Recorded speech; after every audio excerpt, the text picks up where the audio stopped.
Bonjour à toutes et à tous, j'espère que vous allez bien.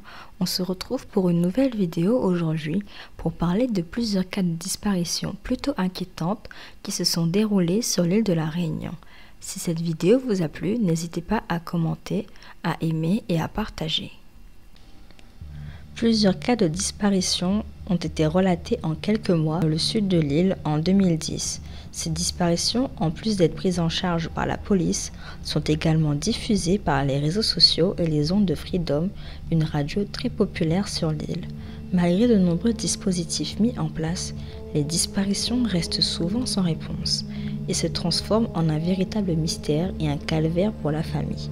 Ces étranges disparitions laissent les familles dans l'incompréhension et la douleur la plus grande qui soit. Nous ne savons pas à ce jour qu'est-ce qui pourrait expliquer ces mystérieuses disparitions. S'agit-il d'un trafic d'organes, de chutes accidentelles ou de complots? Nous ne savons toujours pas à l'heure actuelle. Je vous propose d'abord de revenir sur plusieurs disparitions qui ont eu lieu dans l'année 2010, puis entre 2015 et 2016.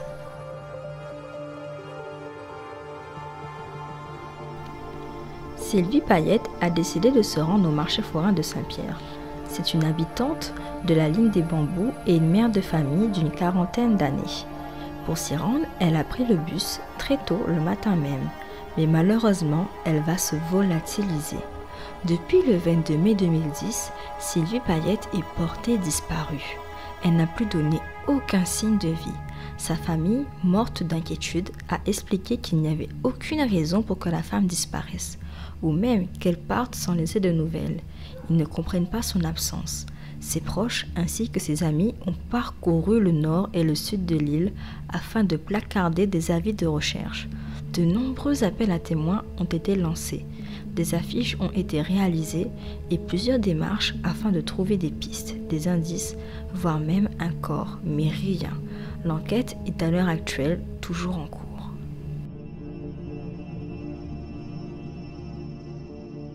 Jean-Fabrice Rivière est parti camper avec ses amis à Grand-Anse du 4 au 5 août 2010. Il avait 23 ans au moment des faits. Dans la nuit, il a décidé de quitter le campement sans que l'on ne sache vraiment pourquoi. Depuis, on n'a plus de nouvelles de lui. Les gendarmes sont immédiatement prévenus de sa disparition, qui est très inquiétante pour ses proches. Ils ont effectué des recherches, mais elles n'ont rien donné. Sa famille a multiplié les actions afin qu'on le retrouve. À l'heure actuelle, on n'a toujours pas de nouvelles de lui. Quelques jours après le signalement de sa disparition, un témoin a affirmé qu'il l'avait vu au pont de l'Entre-deux. Les gendarmes se sont immédiatement rendus sur les lieux afin de faire des fouilles, mais aucune trace de lui. Le 14 août, les gendarmes ont interrompu les recherches.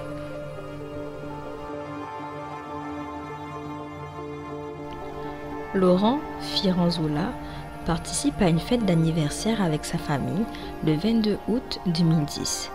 Plus précisément, c'était l'anniversaire d'une petite nièce du côté de sa compagne, donc l'ambiance était plutôt festive. Il est originaire du Tampon et il vit depuis 4 ans avec sa copine Cynthia. Malheureusement, la fête est bien arrosée. Des tensions commencent à se faire sentir.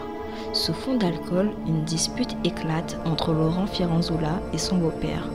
On ne sait pas quel était le sujet de la mésentente. Les deux hommes en viennent aux mains, mais ils finissent par être séparés par un membre de la famille. Laurent Firanzoula est alors ramené par un proche à son véhicule, mais quelques minutes plus tard, il se volatilise. Dès le lendemain, les policiers sont prévenus de sa disparition et ils se lancent à sa recherche. Sa famille a expliqué que sa disparition était totalement incompréhensible et que ce comportement ne lui ressemblait pas. Tous les moyens ont été mis en place, dont un hélicoptère, une brigade cynophile, mais malgré tout cela, l'homme reste à ce jour introuvable. Jean-Antoine Ouareau, un homme de 81 ans, n'a plus donné de signe de vie depuis le 7 septembre 2010, alors qu'il se rendait au Tampon. Il souffre de démence et de troubles de la mémoire. On ne sait pas ce qu'il faisait au moment de sa disparition. Ses enfants ont expliqué qu'il parle tout seul et qu'il peut parfois se trouver dans des lieux qu'il ne connaît ou ne reconnaît pas. Ses enfants ont sillonné les rues du tampon d'affiches et ont multiplié les actions afin de le retrouver. Une enquête pour disparition inquiétante a été ouverte, mais elle n'a pas abouti. Erwan Thuy-Ong a 20 ans et il est originaire du port. Il se rend au RSMA, c'est-à-dire le régiment du service militaire adapté de la Réunion, de Saint-Pierre, le 8 septembre 2010, afin de passer un entretien pour rentrer dans l'armée.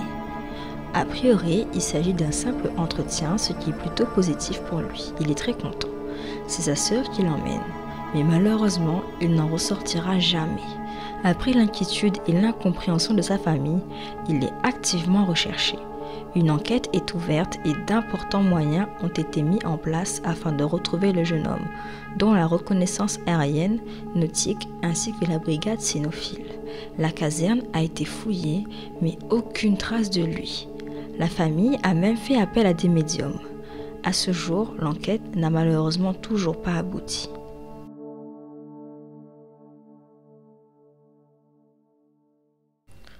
La disparition d'Erwan Thuy-Ong fait écho à la disparition de Afifoudine Aboudou. Afifoudine Aboudou était un lycéen de 20 ans qui participait à une épreuve sportive du bac lors de sa disparition. C'était le 30 avril 2010 et il s'agissait d'une course de montagne qui avait été organisée par le lycée Léon de Lepervenche au port. Son corps a été retrouvé au pied de la falaise de la route du littoral le 2 mai 2010 après 48 heures de recherche. Lors de cette épreuve, il aurait fait une chute de 50 mètres, ce qui aurait causé sa mort.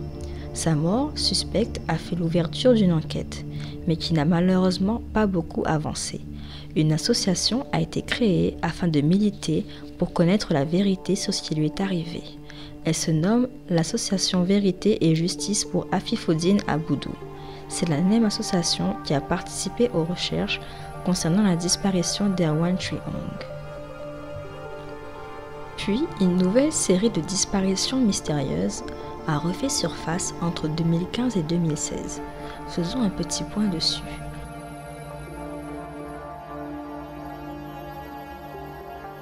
Gentil Joseph Grondin aurait quitté son domicile, qui se trouve à la Bretagne, le jeudi 14 janvier 2016, vers 22 h. Depuis, il n'a malheureusement plus donné aucun signe de vie. Il avait 56 ans. Un avis de disparition a été lancé, des affiches ont été faites et une enquête a été ouverte, mais sans succès.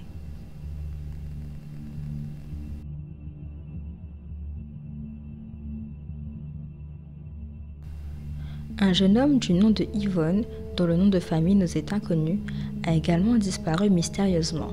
Il allait fêter ses 20 ans lorsqu'il a disparu après avoir quitté son domicile à Saint-André le mercredi 13 janvier 2016 dans la nuit. Il est atteint de troubles mentaux proches de la schizophrénie et il suit un traitement. Il peut avoir des hallucinations et des tendances paranoïaques. Sa famille avait indiqué qu'il avait déjà fait une fugue auparavant, mais il avait été retrouvé en train d'errer sur le chemin avec une valise bleue. Mais cette fois-ci, il n'est pas réapparu et l'enquête n'a rien donné jusqu'à ce jour.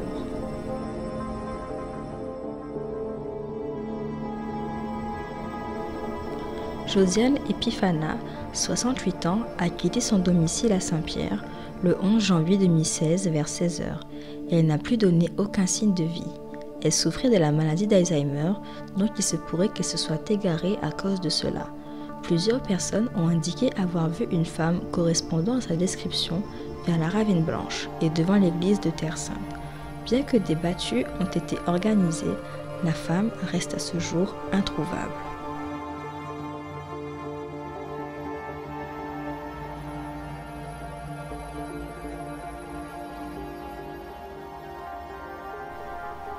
Florent Akapandier a 18 ans et il habite à Saint-Pierre. Il est parti pêcher avec ses amis le 5 décembre 2015 à Saint-Leu.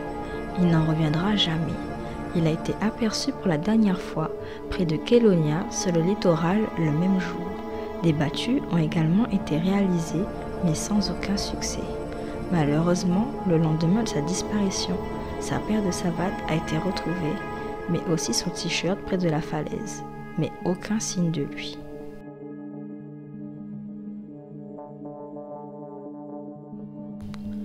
Freddy Picardoa, 32 ans, habite à Saint-Pierre. Il a été aperçu pour la dernière fois le 11 octobre 2015, après avoir rendu visite à sa mère dans le quartier de Basse-Terre. Il n'a plus jamais donné de signe de vie, bien que son téléphone ait été retrouvé à Saint-Pierre. Sa famille a indiqué qu'il ne semblait avoir aucune raison qui pourrait justifier sa subite disparition. Malgré une enquête, il n'y a toujours aucune réponse.